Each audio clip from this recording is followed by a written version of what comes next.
사순절이 되어지면은 교회 학교든 교회에서도 여러 가지 프로그램을 가지게 되어집니다. 청소년들에게는 우리 미디어 금식을 한번 하자, 핸드폰을 사용하는 잠시라도 놓지 않는 우리 청소년들의 이 사순절 기간만은 우리가 이렇게 하루에 1시간씩 핸드폰을 끄고 한번 살아보자. 그리고 또 한 끼 금식을 한번 해보자. 내가 좋아하는 인스턴트라든지 기호식품을 한번 줄여보자.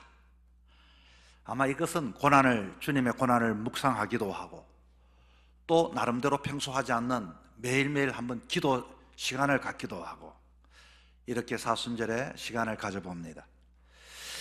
사실 이것은 우리들의 일상적인 일이 아니기 때문에 이렇게 한다는 것은 쉬운 일이 아닙니다. 불편한 일이요, 때로는 고통스러운 일이죠.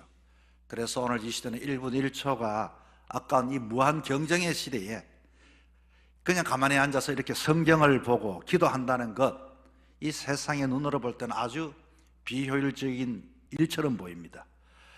그렇게 보일 뿐만 아니라 우리 또한 그렇게 할 때도 일상에서 다시금 이렇게 신앙의 자리로 돌아가려고 예를 써보면은 이것이 그냥 타협해버리고 건너뛰기도 하고, 그때마다 이것이 이렇게 내가 헌신하며 그렇게 따라가기가 쉽지 않습니다. 제가 25년 전에 성지순례를 갔는데 아마 광야를 가게 되어졌습니다. 가이드가 이렇게 말합니다. 여러분, 이곳은 지금 광야입니다. 여러분, 광야가 어떤 곳입니까? 광야는 이스라엘 백성들이 이렇게 출애굽하여 광야를 이 40년 동안 지냈던 그 생활의 터전이 광야입니다. 예수님께서 시험 받으신 것 또한 광야인 것입니다. 그래서 가이드가 말합니다. 광야 체험하실 분, 여러분 여기서부터 내려가지고 저 언덕까지 갔다 오시는 분에게 제가 특별한 선물을 드리겠습니다 했더니 모두가 막 하겠다고 이렇게 소리를 쳤습니다. 아마 사람들이 이처럼 광야 생활을 이렇게 생각하면서 체험하고 싶어 했죠. 자, 이렇게 버스 문이 열리기 전까지는 모두가 버스 안에 누구나 거룩한 찬양도 하고 신앙을 이야기하고 교회 이야기도 하고 간증도 서로 하기도 하고, 그런데 버스 문을 열고 내리는 딱 그 순간 그 밖에서 뜨거운 지열과 그 건조한 날씨 때문에 폐부를 찌를 듯한 그 고통, 그리고 뜨거운 태양이 막 기겁을 합니다. 모두가 경건에 자기가 가진 경건이 순식간에 증발하는 것처럼 보입니다. 여러분, 우리의 신앙도 때로는 차 안에서의 편안한 가운데 이 간염적인 신앙에서 생존의 현장에서 이렇게 무너질 때가 얼마나 많은지 모릅니다. 그렇게 시원하고 편안한 가운데 누구나 신앙을 다 논할 수는 있습니다. 누구나 이와 같이 말할 수는 있습니다. 그러나 진짜 그 광야라고 하는 고난의 현장 속에 들어가다 보면은 여러분, 장담할 사람이 여러분 어디 있겠습니까? 그래서 허약한 간염은 진정한 신앙이 아닙니다. 뿐만 아니라 사람들은 다시로 버스로 돌아오려고 이렇게 할 때 누가 이렇게 이야기했습니다. 야, 저기 나무가 하나 있구나. 아마 보니까 볼품없는 나무가 있습니다.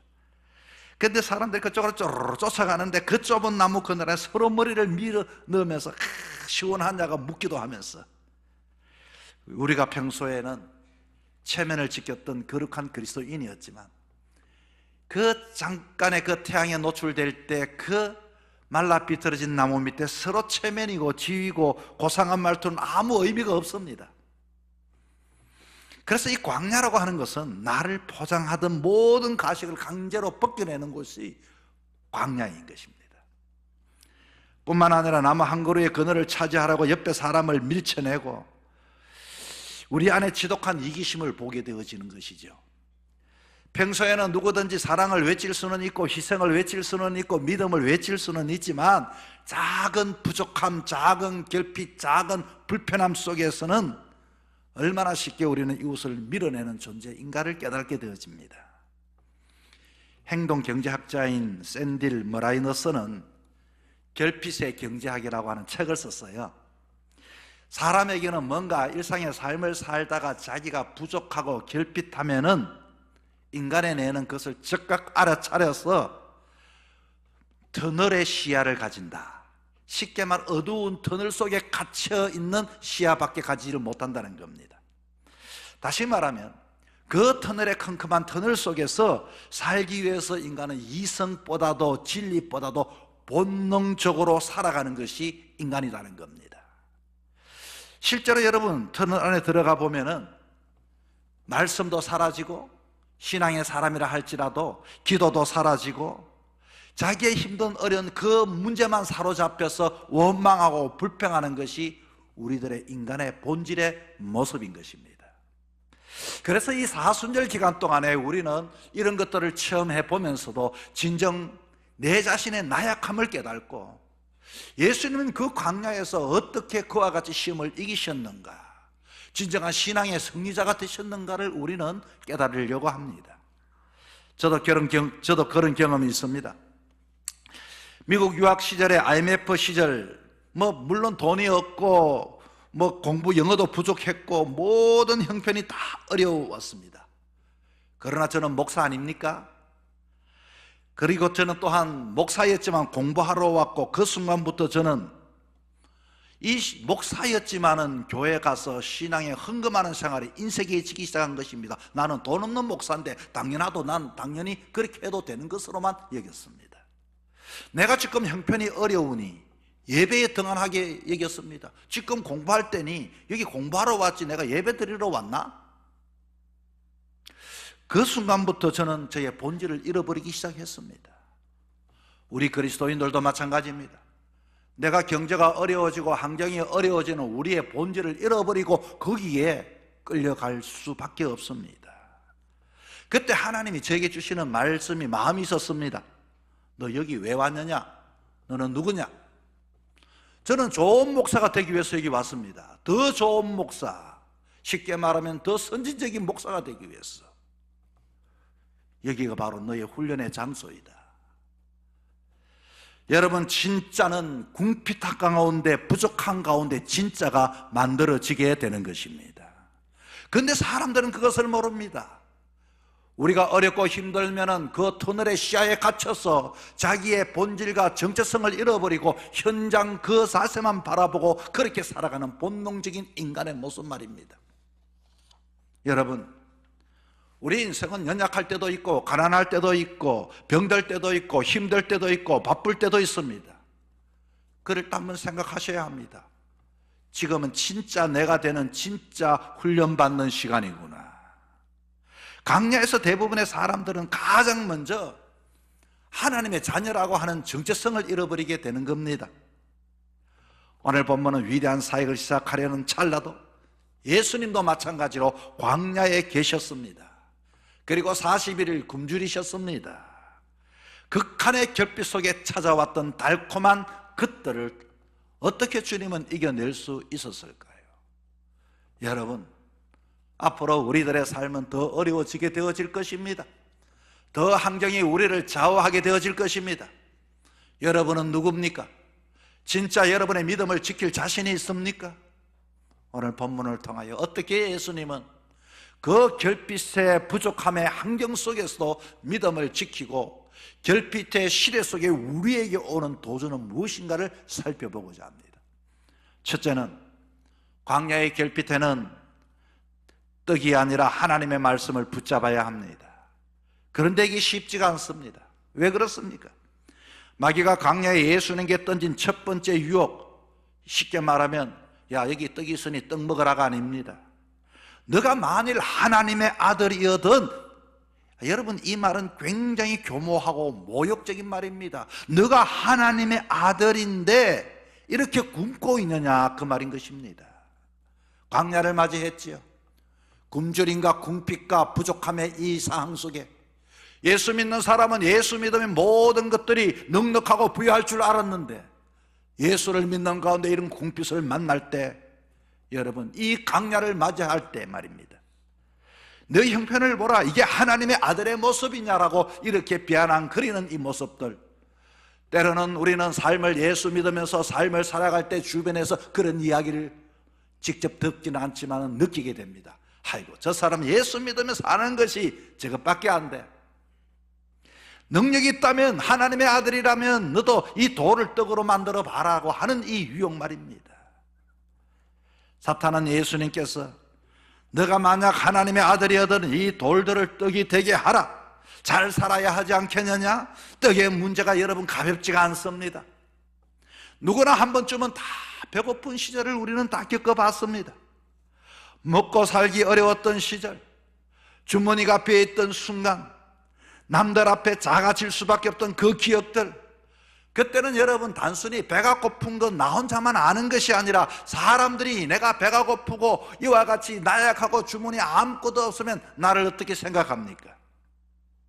그리고 나의 자신이 이와 같이 나는 왜 이렇게 살까? 나는 이렇게 착하게 사는데, 믿음으로 사는데 왜 이 지긋지긋한 가난의 문제가 해결되지 않을까 하는 생각을 가질 때가 있습니다. 나는 이 정도밖에 되지 않을까? 심지어 사람들 대접받지 못할 때 느끼는 그 순간, 떡의 문제는 생존의 문제가 아니라 때로는 존엄의 문제요, 정체성의 문제입니다. 사탄은 그 짐을 파고들었죠. 떡이 없으면 너는 아무것도 아니다. 이 세상은 떡을 가진 사람이 성공하는 사람이다. 그래서 묻습니다. 여러분, 누가 이 자리에서 이와 같은 환경이 있다면 신앙을 지킬 사람이 얼마나 될 수 있겠습니까? 그러나 성경에 봤더니 사도 바울은 이렇게 말합니다. 나는 비천에 처할 줄도 알고 풍부에 처할 줄도 알아. 배고픔과 배부른가 배고픔에 처할 줄을 나는 안다. 바울은 떡이 있을 때도 떡이 없을 때도 흔들리지 않았다는 그 말을 아니겠습니까? 왜냐하면 그가 중요한 것은, 떡보다 더 중요한 것은 인간은 떡으로만 사는 존재가 아니라 정체성으로서 그리스도 안에 있을 때, 정체성을 가질 때 인간이 되기 때문인 것입니다. 이게 무슨 말씀입니까? 여러분, 여러분의 어머니를 기억하십니까? 어머니라는 어떤 존재입니까? 어머니도 떡을 먹고 살아야 합니다.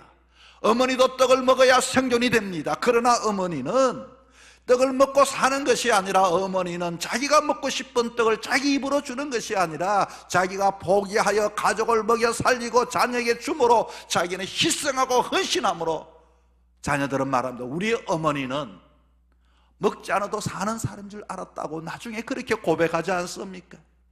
그 어머니의 희생과 사랑, 그럴 때 비로소 어머니라고 하는 진정한 이름의 가치가 나타나는 것처럼, 우리는 때로는 이 물질과 하나님의 자녀, 하나님의 백성에 대해서 이와 같이 구별하지 못하고 살아갈 때가 많이 있습니다. 여러분, 저와 여러분의 각자의 자리가 있습니다. 목사는 목사답게 살아야 하고, 성도는 성도답게 살아야 합니다. 어머니는 어머니답게 살 때 우리의 어머니라는 이름을 가지게 되는 겁니다. 사람은 떡으로만 사는 것이 아닙니다. 아무리 궁핍하고 아무리 힘들어도 믿음의 사람은 이 시대에 하나님의 자녀다운 정체성을 가지고 살아갈 수 있기를 바랍니다. 강야에 드러나는 배고픔, 물론 본능적인 배고픔이지만 그것보다도 배고픔만을 채우는 인간은 동물적인 인간일 수도 있지만, 그러나 그럼에도 불구하고 자기 것을 포기하고 희생하고 십자가에서 진정한 생명의 떡을 주신 우리는 예수님을 생각하셔야 하는 것입니다. 예수님은 영생의 떡을 주셨습니다. 누구든지 나에게 와서 먹고 마시라고 말합니다. 희생함으로써 아버지의 자리, 아들의 자리, 구원자의 자리를 포기하지 아니하셨습니다. 그에게도 아픔이 있습니다. 그에게도 본능이 있습니다.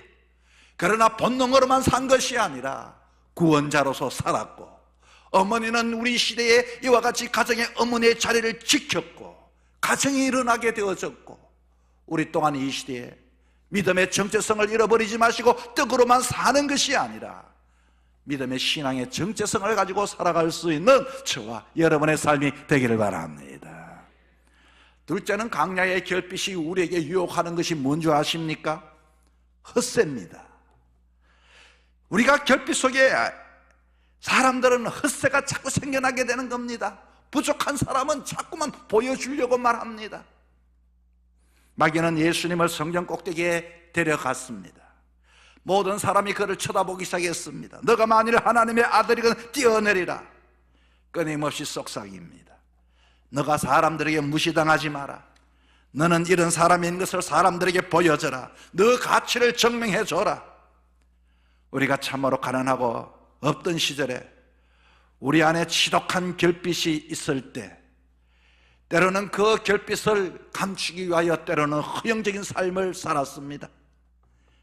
아마 여기 계신 분들은 아마 알 수도 있겠지만 제 어머니가 그런 이야기를 해요. 옆집에 있는 아주머니는 참 이상하다는 거예요. 그래서 제가 물어봤습니다. 왜요? 그랬더니 아니, 가방이 늘 언제나 빵빵하게 가방에 글을 뭐를 넣고 다니는지 궁금해서 물어봤답니다. 자네는 그 가방 안에 뭐가 들었나? 그랬더니 하는 말을, 그 가방에 보니까 그냥 신문지만 꾸깃꾸깃 신문지를 꽉 채워 놓았던 것입니다. 그런데 그 사람이 하는 말은, 이 가방을 빵빵하게 이렇게 채우는 것은 내가 돈이 많은 사람으로 가방에 돈이 많이 들고 중량을 많이 이렇게 가진 것처럼 이렇게 보여주기 위해서 신문지로 채운다는 겁니다. 그렇게도 해야 남에게 내가 무시당하지 않는다고 생각했던 것 같습니다. 젊은 청년 남자들은 어떻게 궁핍과 가난의 시절에 지냈습니까? 바지 뒷주머니에는 커다란 도끼빗 같은 빗을 하나 또 꽂고서 이와 같이 유리창만 있으면 그 앞에서 머리를 탁 빗어 자기 자신의 어떤 모습을 보여주려고 했던 그 시절, 나는 비록 배는 고프지만 이렇게 멋진 사람이야 라고 온몸으로 외치던 그 시절에 서글프고도 처절한 헛세의 시절 말입니다. 그뿐입니까? 무엇 하나 내세울 것이 없는 시절에는 완장 하나만 둘러차면은 사람들이 나에게 이와 같이 겁을 먹기도 하고 내가 근세를 가졌다는 것을 보여주는 시대였습니다. 팔에 완장 하나 차면은 사람이 이와 같이 거만하게 달라졌습니다. 보잘것없는 직함이나 조그만한 권력의 표신 완장 하나를 두르면 그것이 마치 대단한 근세를 얻은 것처럼 목에 힘을 주고 이웃 위에 굴림했다려고 했던 헛세의 시절 말입니다. 텅 빈 내면을 채울 길이 없으니 과짜근인 완장이라도 껍데기라도 빌려서 찾던 이와 같이 궁핍과 결핍의 그 시대에 악한 사단 마귀는 성경 꼭대기 예수님을 높이 세우셔서 너가 하나님의 아들은 뛰어내리라고 말을 합니다. 여러분, 이런 시험, 완장과 허세로 나타났던 그 시절 말입니다. 여러분, 우리는 이 세상의 삶을 살아가면서 가짜 완장에 속지 말아야 합니다. 사탄은 성경 꼭대기로 데려가는 이유는 딱 하나입니다. 우리 팔에 성공이라는 완장, 인정이라는 완장을 채워줄 테니 하나님의 관계를, 본질을 잊어버리게 만드는 것입니다. 오늘도 수많은 사람은 명예를 쫓으면서도 이와 같이 신앙의 삶을 살아가면서도 하나님 없이 사는 사람들이 얼마나 많이 있습니까? 오로지 내가 저 자리만 올라가기만 한다면 예수를 팔기도 하고 때로는 믿는 사람이라고 말을 하면서 저들의 모습을 보면 믿음의 사람의 모습이 보여지지 않는 겁니다. 주님은 말합니다. 주 너의 하나님을 시험하지 말라. 주님은 우리가 완장을 차야 사랑하는 분이 아닙니다. 허영의 이와 같은 모습을 던져버리고 가짜 완장을 풀어놓고 광야에서는 진짜 주님을 시험하는 것이 아니라 주님을 신뢰하며 믿음을 가지고 살아갈 수 있기를 바랍니다. 셋째는, 광야의 결핍 속에는 절대적으로 지름길을 택하지 말고 반칙을 선택하지 말고 십자가 믿음의 정도의 길을 걸어가셔야 하는 것입니다. 마귀는 마지막으로 예수님을 높은 산으로 데려가서 천하 만국을 보여주었습니다. 그 영광 얼마나 화려합니까? 그리고서 내게 딱 한 번만 절하면은 이 모든 것을 내가 너에게 주리라. 이 유혹의 핵심은 뭡니까? 너가 고통 없이 당장 쉽게 얻으라는 겁니다. 가정 없이 결과만 가져다 줍니다. 때로는 한 번씩 농구 경기를 보면 타임이 얼마 남지 않았어요. 그런데 경기가 치고 있습니다. 그럴 때는 반칙과 이와 같이 때로는 굉장히 거친 이와 같이 행동이 나타나게 되는 겁니다. 여러분, 우리에게도 마찬가지입니다. 하나님 방법은 때로는 느려지게 보입니다. 하나님의 그 길은 십자가의 길인 것처럼 보여집니다. 그러나 그 순간 사람들은 하나님을 믿으면서도 지름길을 택하고 반칙을 택하고 세상 사람들이 하는 방법으로 이와 같이 안절부절하면서 이와 같이 초조해하고 불안해하면서 그와 같은 방법을 택할 때가 있습니다. 이 광야에서 어떻게 여러분 살아갈 수 있겠습니까? 마귀의 제안입니다. 한 번만 타협해라, 한 번만 절해라. 아주 현실적입니다. 딱 한 번만 절하기만 하면 전부가 아니라 조금만 타협해라, 한 번만 눈을 감아라. 이번 한 번만 하나님보다 세상을 한번 선택해보라. 그 대가는 뭡니까? 지금 당장 너가 눈으로 봤던 모든 것을 너는 얻게 되어질 것이다. 당장의 영광을 보여주고 있는 겁니다. 여러분, 우리는 아셔야 합니다. 눈에 보이는 당장의 영광이 우리의 목표가 아닙니다. 보이지 않는 영원한 이와 같은, 눈에 보이는 것이 아니라, 속된 것이 아니라 이와 같이 없어지지 않은 진리의 영광이 우리에게 있기 때문에 우리는 오늘의 그 고난의 길도 감당하며 살아가야 하는 것입니다. 정직하게 돈 벌어서 언제 부자 되느냐, 조금만 속이면 빨리 올라갈 수 있다, 신앙대로 살면 너무 느리다, 이렇게 결핍이 깊어질수록 이 유혹은 우리에게 더 강하게 강력해지고 다가옵니다. 결과만 좋으면 되지. 여러분, 하나님이 없는 길은 지름길이 아니라 낭떠러지 길입니다. 우리는 오직 정도의 길을 걸어가야 합니다. 아무리 내가 환경의 광야에 놓여 힘들고 어렵다 할지라도 오직 하나님만 경배하라, 하나님만 예배하는 신앙의 삶을 가지고 살아가셔야 하는 것입니다. 지름길은 속도를 주는 것 같지만 십자가는 생명을 줍니다. 지름길은 빠른 것 같지만 그러나 그 길은 보장이 없습니다. 여러분, 속성 이런 것에 여러분 쏘고면 안 됩니다. 어디에도 자격증을 준다, 어디에도 학력 그걸 준다, 계절학기를 하면 된다, 절대로 여기 빠지면 안 됩니다. 조금 늦어도, 조금 손해보는 것 같아도 중요한 것은 속도가 아니라 방향입니다. 하나님은 우리에게 얼마나 빨리 가느냐 묻지 않으시고 어디로 가느냐고 묻고 계십니다. 광야, 최근에 신의 악단 영화를 보면서 이 광야에 대한 찬양을 들으면서 참 은혜를 받습니다. 왜 나를 깊은 어둠 속에 홀로 두시는지, 어두운 밤은 왜 그리 길었는지, 나를 고독하게, 나를 낮아지게, 세상 어디도 기댈 곳이 없게 하셨네. 광야에 서 있네. 주님만 내 도움이 되시고, 주님만 내 빛이 되시는, 주님만 내 친구 되시는 광야. 주님 손 놓고는 단 하루도 살 수 없는 것. 여러분, 광야에서는 주님 없이 얻게 되는 모든 것은 허상이 됩니다. 그리고 이렇게 말합니다. 내 자아가 산산이 깨지고 높아지려 했던 내 꿈도 주님 앞에 내어놓고 오직 주님 뜻만 이루어지기를, 나를 통해 주님만 드러나기를 광야를 지나며 여러분의 삶을 통하여 주님이 드러날 수 있기를 바랍니다.